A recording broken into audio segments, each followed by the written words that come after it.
Sisters Leslie, Jill and Lynn are hoping to revive a part of their own family story that had previously been erased from football history. Their granddad was Jack Leslie, a footballing legend who, until recently, had almost been forgotten. It's very emotional for us, and it's fantastic that after virtually 100 years, he is now going to be recognised as the fantastic footballer that he is.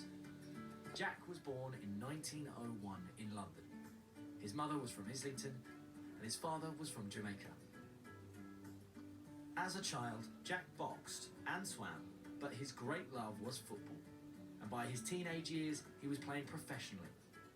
At the time, he was the only black professional footballer in the country. He signed for Plymouth Argyle in 1921. Simon Hallett is the current chairman. Jack Leslie represented the club 400 times. He was one of the leading goal scorers in the entire Football League at the time, so Jack is clearly one of the greatest players in our history.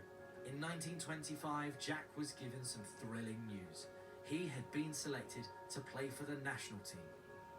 It would have made him England's first black player, but it wasn't to be. When he actually turned up at the training squad, he was asked to leave. This must have been a blow not just for Jack, but for the supporters and indeed for the whole city. Jack later said he believed it was because he was black. Shortly after the visit, Jack's name disappeared from the squad list and he never earned his England cap. But his granddaughters remember his footballing stories. Football was his life, wasn't it? It was his passion. Yeah. That's all he ever wanted to do was play football.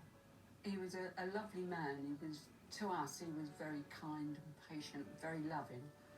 And it's difficult to put that into context with the man that must have gone out on the football pitch and been tough and hard, because that's not the side that we knew at all.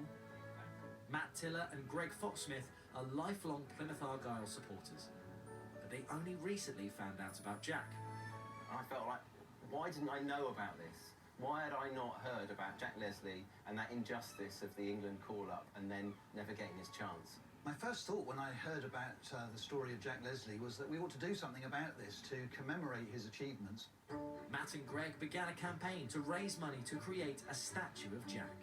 And to create the statue, they chose Andy Edwards, a sculptor who's made bronze statues of people like Muhammad Ali and the Beatles. For inspiration, Andy turned to a 1925 action photograph of Jack, just after he'd scored. You can just make him out behind the goalpost, and he's out of focus, and he's in the distance, and he's in the dark, but you can clearly see that he's celebrating with his arms out. With the statue nearing completion, Andy has invited Jack's family for a private viewing. Well, who? Hiya. How are you? That looks like him. You have got him. That is fantastic. Thank you. Oh, thank you. You have caught him perfectly. See, every time I look at you three, I'm always finding this. I'm copying off you all the time. It's that smile, and he always had a twinkle in his eye, and he's managed to capture that. It's amazing. People will come to this and think, that's Jack Leslie. It's going to represent you as a family. Don't start me again. The statue has since been cast in bronze and will be a lasting reminder of Jack's life and achievements. We never thought that Grandad would ever be acknowledged for the fantastic footballer that he was.